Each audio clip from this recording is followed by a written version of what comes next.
Welcome to Fostering Godlike Sexuality at Home.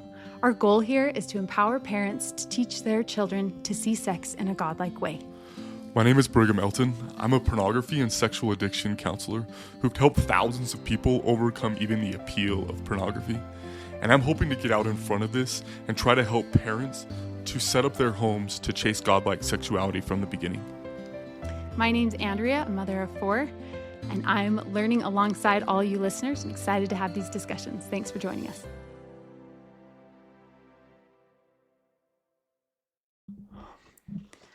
Okay, so today we're super excited to hit this discussion of self-touch, or what people would consider masturbation in a post-pubescent kid.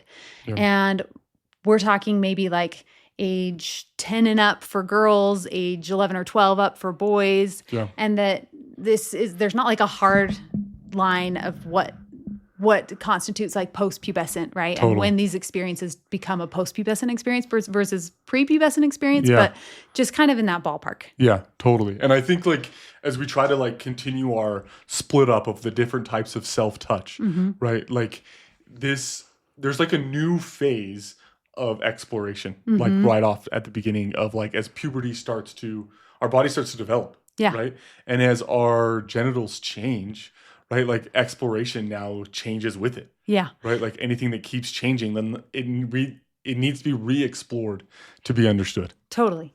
So one of the hopes we have for you as parents is that like as you listen to this discussion, you figure out where you land, yeah. and that you come down with like, hey, here's where I'm at right now. And that'll give you a chance to like examine it and think through it and grow from where you are to where you maybe want to be. Totally. Like I remember our first time discussing masturbation, yeah. and like, it was almost exactly a year ago, and like, yeah, we like declared where we wanted to be and where we thought we were right then, And is it much different a year later? I don't know, not a ton, but it is different. But what helped me to like start adjusting was to put my flag down somewhere. Yeah. And then I'm like, I don't know if I really like that. And then I heard what someone else said, or I heard someone else's experience, and then that got adjusted a little bit. Yeah, and we start to clarify why we're here, yeah. And that matters sometimes in where we want to go. Totally. And I think sometimes this lack of surety of like, I don't know how I want to parent with this moment, or I don't know what I believe for me and my partner in the future. Like, I think it leads to this indecision and a lack of like, this is where I'm landing, mm-hmm. which I think then leaves someone floating for a really long time. Right. And so it's a kind of an avoidance. Yeah. Yeah. Like I would just invite you to like, as you listen today, like try to put your flag down somewhere. Cool. And then, yeah, it's going to adjust. Like it's okay. Like it doesn't need to be there forever. But I think choosing not to land is again an avoidance. Yeah. Right. Yeah. And so even though it is, I mean, it's hard even to film this and put this out. Right. Because it's like, it's not going to be perfect when we put it out either. Mm-hmm. It still is helpful to just like try to land. Yeah. Yeah. Okay. So as we get started, like the first type of self-touch that we want to talk about in this post-pubescent experience is that self-exploratory discovery touch. Totally. And like you mentioned, the body's changing, both male and female, and it's going to be changing for some time. So a self-exploration touch isn't a one-time deal. It can happen repeatedly. And it's not the way you differentiate it from that next level of like a self-soothe is it's not like so rhythmic, right? Yeah. It doesn't have that rhythm that provides that soothe. Yes, exactly. Like, and this again is a very natural, normal phase, a phase mm-hmm. that your kids have already gone through. Mm-hmm. And honestly, like to me as a parent would be a little concerning if it didn't happen, you know, like, am I going to know if it happens or not? Probably not. Like, I'm pretty blind to that. Yeah. But like, it is an important phase that needs to happen. Right. So I think as we like, now that we've defined what self-exploratory touch is, I think it's helpful to kind of look at like, what is the therapeutic world mm-hmm. saying about that? Mm-hmm. Right. And then what are some like parents in the cultures that we hear about saying? Yeah. And so I'll start with the therapeutic world, right? The therapeutic world is so pro. Like, this is so healthy. It's an important part of your body. Like, make sure you understand it. And it's pro enough that it's like, I want to encourage and enable this type of touch. This experience, right? Ways that therapists typically enable this is like a mirror is a really common one, is like, here's a mirror so that you can see all these different parts of your body, that is how individually, like I would do it. Yeah. I think too, like when you're talking about puberty and you're saying like, hey, these things are happening for you. Yeah. That like even that encouragement of like, I hope you're taking time to notice those changes and get comfortable with them. You know, even if it's just something simple as that, is sending that message like, I want you to feel comfortable with your body. Totally. And like a way that I would encourage that is I would provide the tools. Yeah. Right? In a private place. And right? provide privacy. Yeah. Totally. And so like in my daughter's bathroom is a handheld mirror that she could use. And I'd be like, yeah, this is a great way to understand how your body is changing and what it looks like. Because it's not very easy to see. Yeah. And that's totally fine. But it is important that you understand what it is and what it does. Yeah. You know? Totally. And like, yeah, it's awesome to do these formal teachings, right? And which will help with the self-exploration. It'll help enable it. It will. And it'll help it happen. And honestly answer a lot of questions before they even come up. Right. But like that's how I would kind of promote it. Yeah. Like what is the like kind of culture and energy that you notice around exploratory touch for pubescent kids? Like for parents, on the parent side, I think that there is this growing desire to become comfortable with it, you know, and to see it as like normal and natural. Yeah. I don't know that everybody's on board with like good and like important. Yeah. But I think that they're at least trying to go towards normal and natural. Yeah. I think also though it quickly turns to like, but where is this going to go and how do I handle that part of it? Totally. You know, like if I knew this was just going to stay like this, then that would be fine. Yeah. But I don't know where this is going to go. Yeah, totally. In my head, I just hear this like mom gasp, like, you know, like, oh, it's happening, you know, and there's just this like freeze moment, you know. We jump really fast into the future. Totally. Which is like one of the reasons why we're kind of pushing it back against the word masturbation, because it has this weight that I think is dangerous, you know. And technically, like, I mean, we just looked this up today. Like, masturbation is touching yourself to get sexual pleasure, you know? And like a kid that's exploring is not touching themselves in order to get sexual pleasure. Yeah. So like technically this isn't even masturbation. Even if they're noticing sensitivity and pleasure in the touch on some level, that's not the purpose of it. That's not the end goal of it. And that's not what it is. So like technically it doesn't fall under the term masturbation. Now, is it a self-genital touch? Sure. Yeah. You know, but this exploratory touch is not, I think it's helpful to remove it from the culture of the word masturbation. Yeah. Because I think as parents, we have a lot of like, with that word. Yeah. And I think that you will still see that show up in the way that masturbation's talked about in church culture, you know, is that it does kind of still get all lumped into one. Yeah. Which is difficult, right? I don't know. As we transfer from like self-exploratory touch, typically the next stage that someone goes to is this like self-soothing and coping touch. Now, as a parent, like this is going to be hard for us even to talk about because it's hard to, as an observer, separate this from like a self-sexual experience. Right, where you're imagining sex, right? You don't know if this is like just a soothe or if it's also... Yeah, because it's internal, right? Like one of these is like, okay, this feels good. I'm feeling grounded to my body. I'm like getting this like momentum and my body's like getting into it and it feels really good. Just like, honestly, like I love to like give myself a side scratch or a tickle on my tricep because it feels good. And I'll just like, and it settles me, you know? Right. And like, it's hard to differentiate a genital self-soothe touch from a solo sexual experience. Yeah, when you're the observer. Yeah. And so like as a parent, I understand that it's hard to separate these. But I think it's still important for us as we talk about them now to like look at them as two different things. Yeah. Because I think that they are different. Now maybe they both are good, maybe they both are bad, whatever. Like wherever you get land. To land. But I think considering them separately is important to where we do want to land, I think. Yeah. And so I think we're going to talk a lot now about like what's going on internally more than what's happening externally. Okay. Right? Like, sure, externally, it's more rhythmic than an exploratory touch. Right? Where it's like, it's using this to like, whether like we could sometimes call it grounding, to like recenter in your body. Like, there is this like touch that's happening, and mainly it is about the body. Right. It's like I'm experiencing my own genitalia. Yeah. Right? And like it's not, again, it's separate from I'm pretending to have sex with someone else. Yeah. You know, or some idea of someone. We would not label this a sexual experience. Yeah, I would not label even though there's some sexual pleasure. Yeah, like how would you? Yeah, it's a sexual organ. You know, like the clitoris and the penis are sexual organs. Yeah, you know, like more than they're just reproductive organs, they're also sexual. You know, but like I individually would not call this a sexual experience. Okay, like I think this is an experience in someone's own body.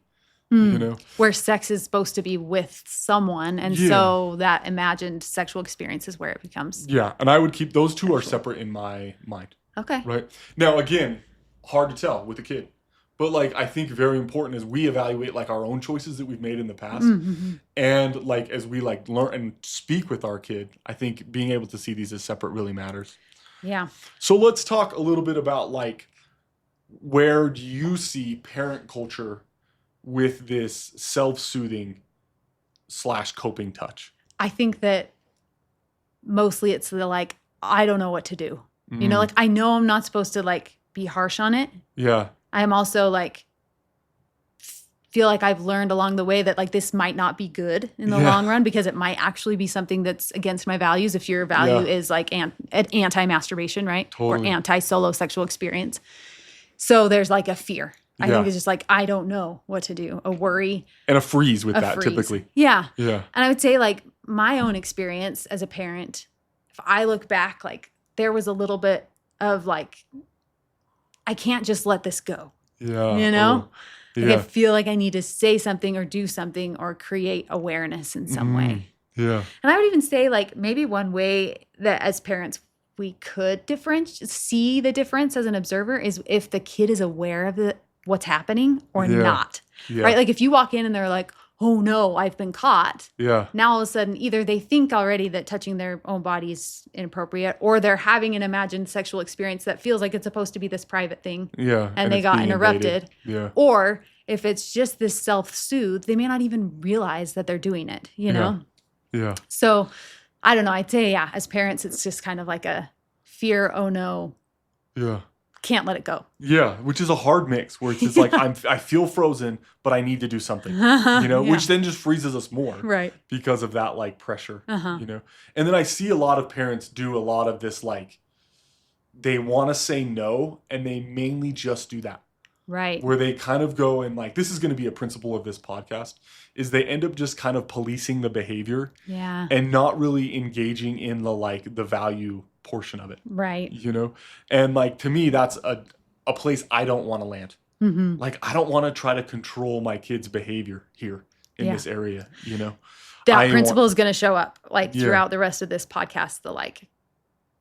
What we really want is a value and like a belief system to build. Yeah. And the behavior can come after that. Totally. Yeah. Like the behavior will follow. And I think sometimes as parents, we want to change the behavior, but really like if you change the belief, the behavior will shift with it, you know, which we'll come back to that. But like, so with this self-soothing touch, you know, like therapeutically, it is very supported.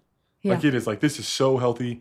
It's like important. It's an important phase of growing, like encourage it for your child. In fact, maybe even teach them how to touch themselves in a way that's self-soothing, you know, even like to the point of like purchasing vibrators for young women. Like that is kind of the like sex therapy in the United States current realm. Right. Right. Where it's so pro that it's like encourage, like, this is a milestone for your child, like learning how to do freaking multiplication or whatever, you know, is like, let's try to hit this milestone in your home. Okay. Yeah. So where would you say you would land as a parent on this? Okay. So as individually, like I don't think I would not be trying to stop it.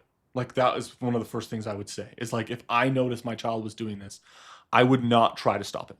Would you say your efforts, if you were trying to stop it, do you think that your efforts to try and stop it would be more problematic than any potential, like this is a solo sexual experience and whatever problems would come from that? Like I think my attempt to stop it would be more damaging than helpful. Yeah, and I would agree. Like again, from my own experience, we were a little bit more like, hey, like we got to say something or do something. We're going to be like super nice about it. Yeah. But I'm like looking at where that's gone is like, no, I don't think that's how it was received for a kid to just like, oh, like let's like just not do that because like it's meant for like when you're married or with your partner, you know. Then all of a sudden they were like, wait a second. Like, I don't trust that I know what's right or wrong because I didn't realize I was doing something wrong. Yeah. And now I'm worried that like my body's dangerous. Yeah.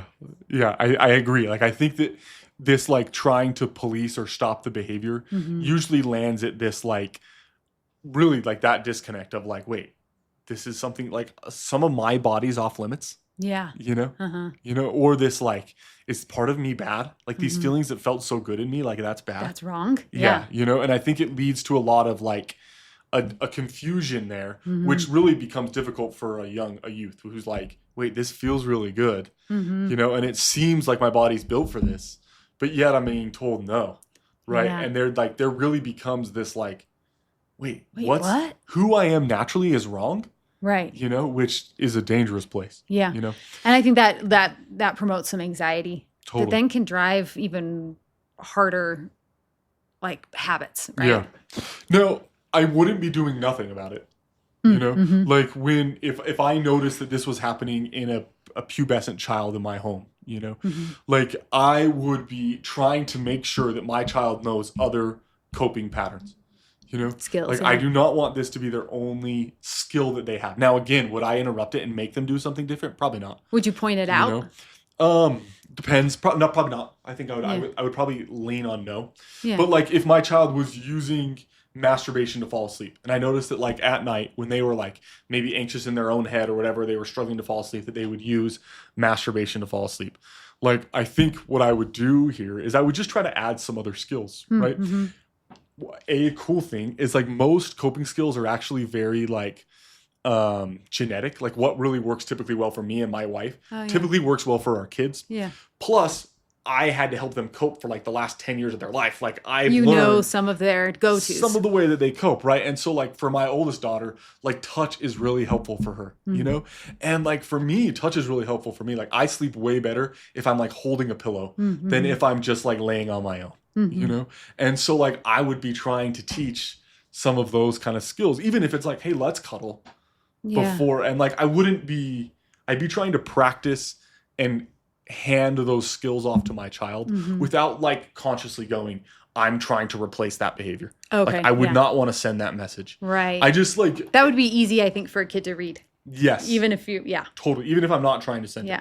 Now, if my child is 18, you know, and is then like, they're like, every time I go to sleep, like I have to masturbate. Like maybe then I'd be like, yeah, like let's try to learn some other skills there. Yeah, you know? more direct. But no way with a 12, 14, maybe like 16, 17 to be considering how mature my child is. Yeah. But like I'm not before that. Like I would not be trying to conceptually go, hey, let's try to learn some other skills because I don't want to teach the why. Yeah. Right? The why behind why I would be trying to replace these is because I see couples where like their ability to sexually connect is a little bit limited by a partner's pattern of using masturbation to cope with. A lot of it is mental stress so they can sleep. That's a very, very common one. You know, and I just like, I'm sad for those couples. Yeah. It really does limit their ability to connect. And so as a parent, I'm trying to hedge that, but I am not worried about that until my kid is older. Right. And I mean, you also will say that like another thing that makes it hard for couples to connect is when somebody feels uncomfortable with their body being sexual, you know? Yeah. And so either one of those it's a hard balance. Because know? like we've talked about this, that like, especially on the female side, like the women that I see feel most comfortable and the ability to sexually connect powerfully with their partners have come out of the lane of self-touch. Yeah. They have.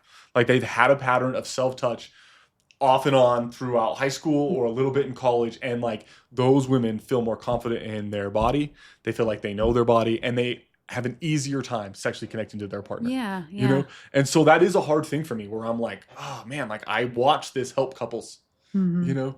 And so like, do I want it to be your only way to deal with mental anxiety? No. But like, do I want to stop it? Like, am I like, oh no, let's stop this? I'm like, I've got the fear. Worried about it? Yeah. Like, no. Yeah. No, I think I'd also say no with that. Yeah. Yeah. So on this self-soothing touch. Well, I want to add something. I was going to say something. I forgot. So go ahead. With this self-soothing touch, it is like in the therapeutic world, it's like promoted. I don't know if I would be promoting it. You know, like that isn't something Like it's I'd not be needed necessarily. Yeah, I wouldn't be like, hey, when you feel like tension from like PMS or your cycle's coming, like a way that a lot of women cope with that PMS is masturbation. Like I don't think I would teach that as a skill that like, hey, this self-touch that leads to orgasm can sometimes release the tension of PMS. Yeah. I don't think I want to teach that. Like if that ends up happening, great, so be it. I'm not going to stop it. Yeah. But I don't know if I am like, you need this. You need to learn this. Yeah. Yeah. In order to become like God sexually, you need to hit this waypoint. I don't know if I believe that. Right. Yeah. Awesome. Yeah. Did you get across what you wanted to about like what you would do as a... So I think we kind of hit like what you would have changed, if you were going to do it again, like things that you did that you maybe wouldn't do again. Yeah. But like, I'm curious, like if you knew that soothing touch was happening with your like pubescent kids, like what would you do? I think what I would do differently is that I wouldn't wait till I know it's happening to talk about it in some form or another. Like I would maybe include this as part of a discussion in puberty when we're talking about body changing and like, oh yeah, like you're going to notice these things and maybe you'll touch yourself and you'll notice that these things feel good. And that sometimes that becomes like a way that people self-soothe or, I would just maybe teach this spectrum, especially maybe at the point where I recognize my kid's ready to understand the path to arousal a little bit better. Like totally. I want to be a voice telling them what that path looks like rather than just like, oh, I hope they don't discover it. Yeah. Totally. Like I don't believe in that so much as like, I want to be a voice so that they know like as they are discovering their body's path towards arousal, mom and dad told me about this, Totally. And so I think I would be hitting it there. And just then I would kind maybe of flybys, it sounds just kind of as a flyby. Yeah. But then I would also like, I love your idea of teaching these coping skills. I would just be teaching those. Like, don't wait as like, oh, do I need to teach? Like, we all need coping skills. Yeah. Your kid's going through a lot of changes. They're just about to hit that middle school age and like tons of insecurities. Coping skills are always beneficial. So if you just teach those, I would probably just teach those separate from like, oh, I need to do this because my kid is self-soothing. Yeah. They're just like, no, I just need to do this because it'll be good. And if they are self-soothing, then I'll know that I've taught other coping skills. If they're not, great, whatever. Yeah. It's true. Like, I think there's a lot of power in, like, enabling these skills for a kid, And, like, enabling even this, like, I love this enabling the knowledge of a body, too. Like, I think that's an awesome path. Yeah. Okay, let's transfer a little bit from self-soothing to now this, like, a solo sexual experience. Great.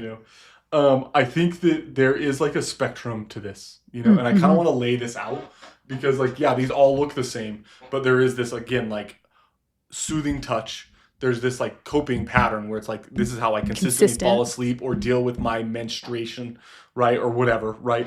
Then there's this like imagining a solo sexual experience. And that even has a range in it. Like there's these things from like, a lot of times it'll start from like, you see this like makeout scene in a movie and there's this like momentum that you feel. And then your brain starts to connect this touch of a clitoris or a penis with the emotional momentum of a kiss. Of a relationship, right? And this like makeout moment. And like that is kind of the first, it's hard to put the word sexual on this, but I would call it a sexual imagining, right? And that was like kind of the lowest level. And then that progresses to like actually imagining like nakedness or genital touch or like manual oral stimulation to like vaginal anal penetration, right? Like there is this kind of spectrum of like the amount of imagining that's kind of happening, right?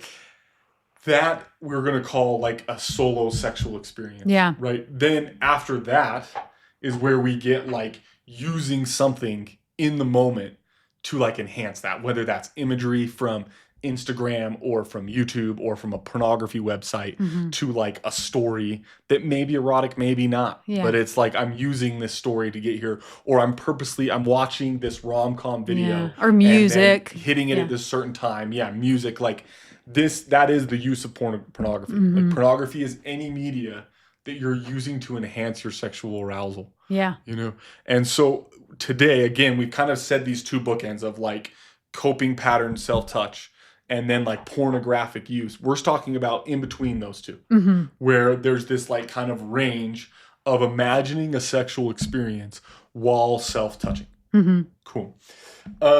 Anything you want to add on that definition? No, I love that definition. I think that's a really great breakdown. And I hope the parents like have a chance to like just rewind if you need to re-listen to that, because just making some awareness in that space relieves so much pressure of like, it's all one or it's all another, you know? And technically this is where the term masturbation would start showing up.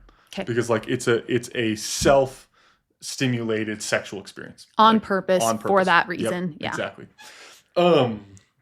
So I'm going to start with the therapeutic world, right? Like the therapeutic world, again, is so promote it, provide ways to do it, explain how it's done. But that is very heavily, I would say like 90% female.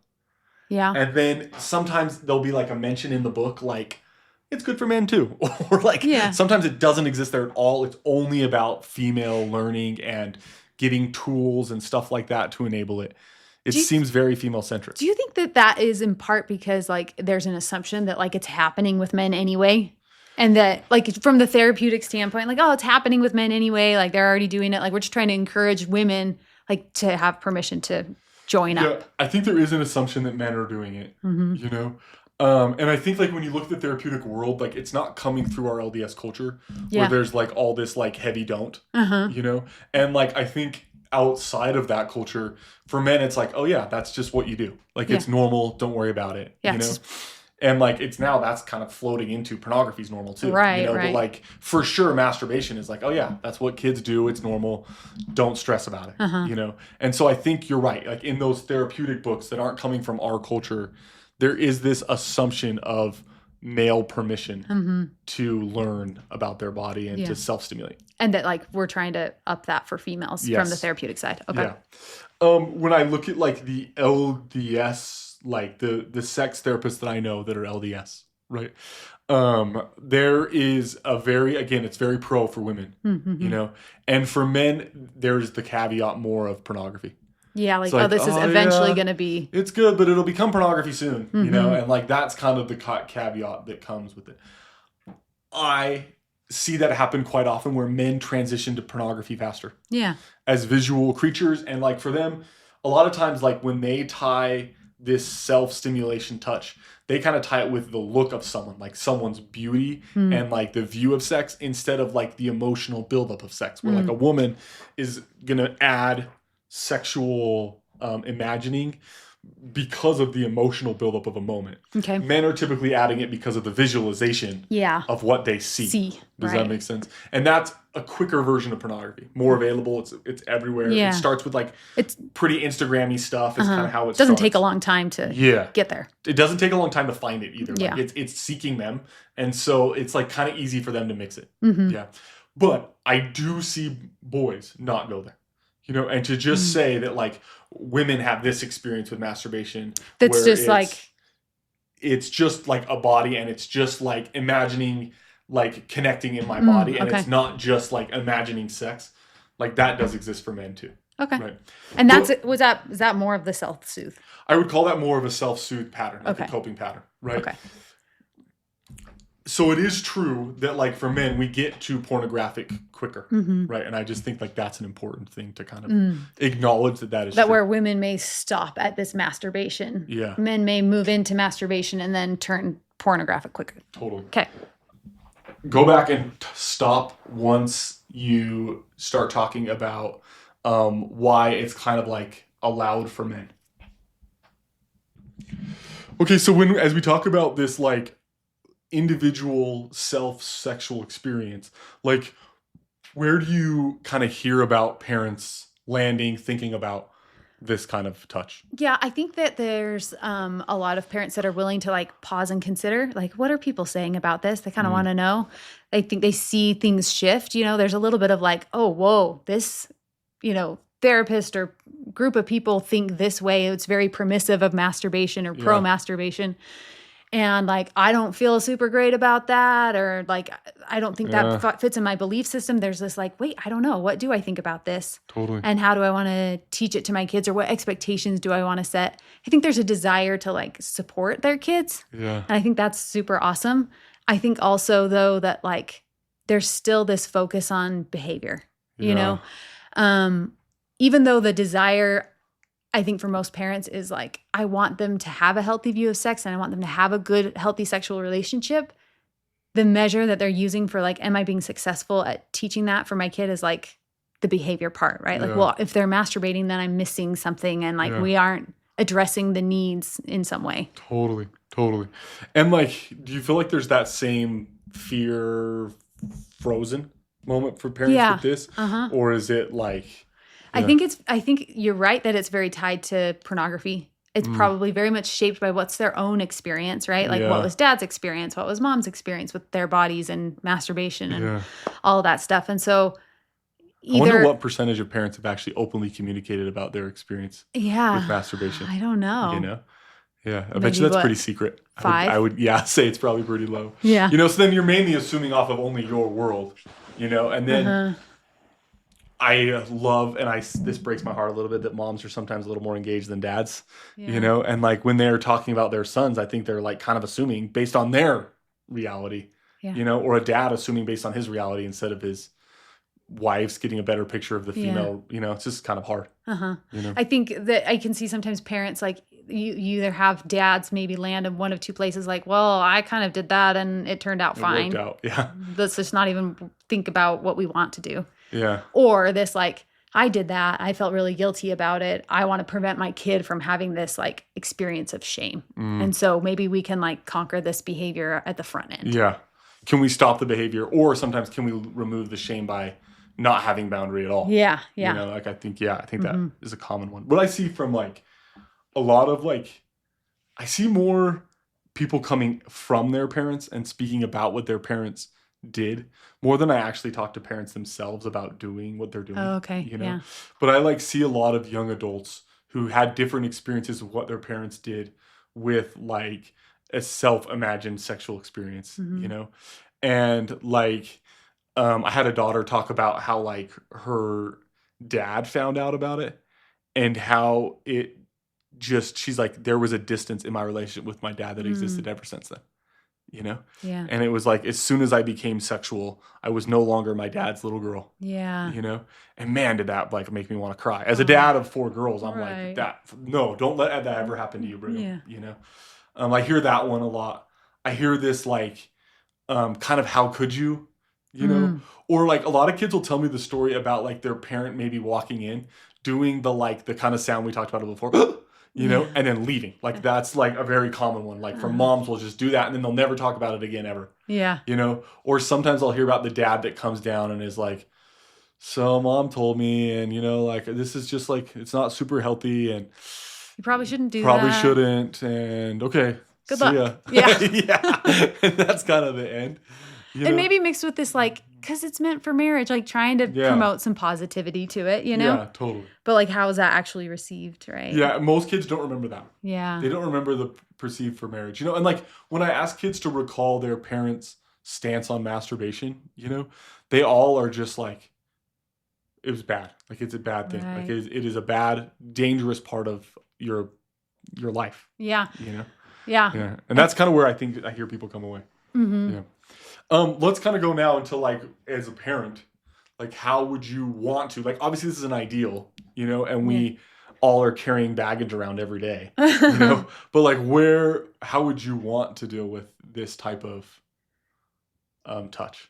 Yeah, again, I think it would be, I would ideally not be responding to a behavior, but I would be teaching values that shape beliefs. I would be teaching, like educating the process of arousal again, right? If I'm hitting that at some point earlier on in puberty, if I think they're ready, then I'm hitting it again when I think that they're more exposed to media and they're more drawn towards a relationship and like just hitting this process. I think I would also probably say like, hey, like, I think it's really healthy for you to know and understand how your body works. If you are imagining sex while you do that, that good part of like understanding how your body works can still come out of that. Yeah. Not maybe healthy. I wouldn't identify as like a super healthy way of using your sexuality. And so like maybe what I would, I'm trying to think. Trying to decide like, I'm noticing that I even want to correct that behavior a little bit, you know, like, Yeah. oh, here's what I would do differently. I would not go here and I would shift back this way. And as I'm saying that out loud, like I'm saying, I actually don't want to do that. You know, I don't want to correct the behavior. I want to teach, I want to look further ahead and say like, here's what our God is like sexually from my view. And I hope that you seek that out. And I also don't think that God expects us to be there right now. Yeah. But he does expect us to be going towards that. Yeah. And wherever you're at, whatever it looks like to move more towards that, I hope you feel like empowered to do that. Totally. Yeah, like I think that's like I'm in a very similar space. Like I have a hard time imagining my heavenly parents masturbating. Like I have a hard time imagining Heavenly Mother or Heavenly Father masturbating, you know? Mm-hmm. And like I think that is the ideal. Mm-hmm. Like the ideal is to not self-touch and imagine sex. And like to share that sexual energy with anyone but your partner, even if it's with yourself, you know? And like, I would call masturbation or like self-sexual experience, self-sexual touch as a sexual relation that you're then having with someone who's not your partner, you know? But man, is that like such a chase, you know? Like I'm also hoping to eventually treat my body the way that God does. You know? Yeah. And I don't. Like today, I'm for sure drinking some caffeine. Like I know I am. I have a freaking long day and I'm going to use caffeine to temporarily cope because I didn't actually manage my brain that well. Yeah. You know? And like, but I'm trying. I don't think God drinks a freaking Coke to make himself have enough energy. No. Better, yeah. But I'm like, I really am trying to get there. You know? And I think God has so much grace and space for me to try, fail, and learn, and try and fail and learn. Yeah. And me knowing that releases a lot of my emotional tension so that I don't portray that onto my child. I like that. You know? Do I think they need to hear what I just said? I don't know. Probably not. They'll ask for it if they need it. Yeah. They'll be like, well, is it a good thing that I did this, Dad? Like, is it bad? Yeah. You know? Like, is God mad at me? They'll ask a question like that. And then if they are, sure. I would love to teach about like, you know what? This is about chasing godliness, you know, and I am doing my very, very best to live the law of consecration or the law of the gospel or the law of chastity. Yeah. I really am, you know, but am I actually doing it with 100%? No, I'm not, but I'm constantly trying. And I think that idea of like, this is a chase, let it be a chase and like, get back on your feet and keep trying, you know, if my kid actually wants to talk about it. Now, I would not I would not in a moment if I like walked in and my child was self-touching, you know, because that's all I'm going to know. Yeah. Right. If I walk in and my kid is like self-rhythmically touching their body, I'm not going to be like, okay, now's my moment. The time. Let's teach it. You know, I'd be like, oh, I'm sorry I didn't knock. This is your private space. Door shut. Out. Yeah. Oh man, I'm sorry I didn't knock. And then I would come back. I wouldn't even talk about the behavior at all. I'd be like, I am sorry. Like, that is not appropriate for me. Like, this is your private space. I need to knock. Yeah. Yeah, I'm sorry. And, like, that would be the way I dealt with the moment. Okay. Now, I think parents are nervous about, is this reshaping the way my kid thinks about sex? I'm nervous about that, too. Yeah. And so what I would be doing is I would be redoubling my efforts with that kid to talk about sexual influences that they see. Yeah. To talk about like formal moments about like this is what sex really is. Yeah. I would be trying to display more in my home. I would try to up my efforts to display healthy physical intimacy in my home with them and with my partner. You know, like I would be doubling those efforts as I try to do something to help my child be successful. I would not be correcting a behavior. I would be trying to insert myself in the creation of values. Yeah. Yeah. Pause for a sec. Okay. I feel like I need to. One of the things when we talk about like helping to insert ourselves in the conversation of like our kids' values formation that I feel like I want to be aware of is that my kids have influences telling them like sexuality is bad and dangerous, right? Yeah. And that maybe masturbation is like on the same level of having sex with someone, which is on the same level of murder. Yeah. And so I want to be aware that like they may have some influences there. And like your conversation that you're talking about, if your kid asks for your input of like, yeah, well, we're just trying. And like, I don't live any of the laws perfectly, but we're just moving towards that.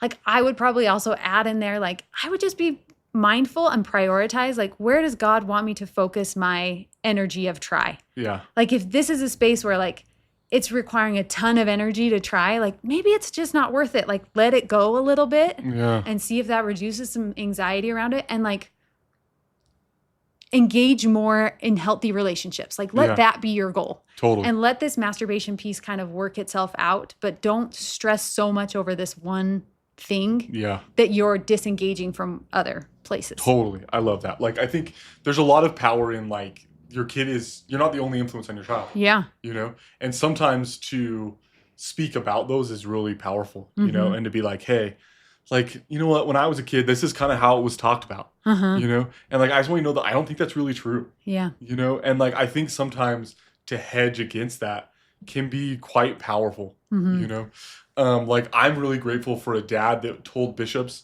you are not allowed to talk to my kid about masturbation. Don't ask him. It's not in the question. Don't ask him about it. Yeah. You know, and that really, I think, helped. You know, I think it really did release, like I had less of the cultural weight fear because of some of that hedge, you know? And so I think as a parent, like there are ways that if like there are influences that you're like, I don't agree with that, you can hedge against those. This is exactly what we're looking for you to do with like processing a prompt from a thing around you, you know, that like this billboard that says it's breast augmentation season. Like, I just want you to know, I don't believe in that. Like, I don't think that like you need that done. And there's a time in your life where it needs to happen. Like, I just don't think that's real, you know? And so like, we're constantly trying to hedge against other cultures and promote things that we believe in. Right. And I think when you have like one message of fear, like I want to counter that with like 10 messages of what I really think it is. Yeah, vision, belief. Yeah. Yeah, awesome. Like the goal here is with parents, like as we did this conversation, like we're trying to share where we land, where other parents land, where like some of the therapeutic world lands in an attempt to help parents to put your flag down.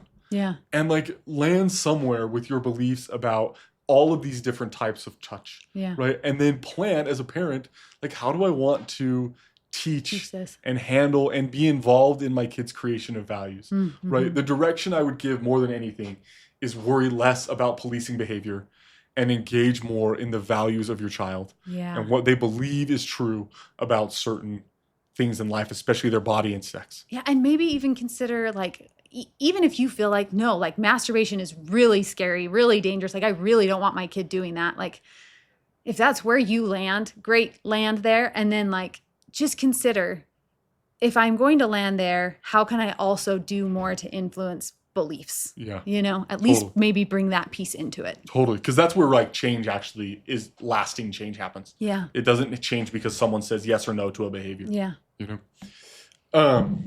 Like I think it's powerful to like put these down on paper or to say them out loud to someone and to talk about what you believe, you know, even if it's like, hey, I'm going to send this podcast to a friend and then we're going to talk about what we thought, you know, but like try to take an action to put your flag down. Yeah. Whether that's again, write it out, speak it out, like something like that will really help you to be a better and more and show up for your child in those moments. Cool. Thanks for joining us for this discussion today. We hope it was valuable for you and your families. Our website, trueconnectionsrecovery.com, has a bunch of resources that you can access to get support from us. Yeah, there's a lot of different ways we're trying to help individuals, right? Whether it's through like individual recovery, like partner support, even like parental support, like how can I set my home up as a place for success? Yep. We will be putting like technology management resources, other educational tools, or like workshops that might be up and coming in the area. Just trying to provide ways for like families to feel supported, right? And so all of that you can find there on that website. The more that this gets shared and like as you talk about it with others that you know, like the discussions kind of flow and we can all grow in this area together. Yeah, we really succeed as a community. Yep. Thank you.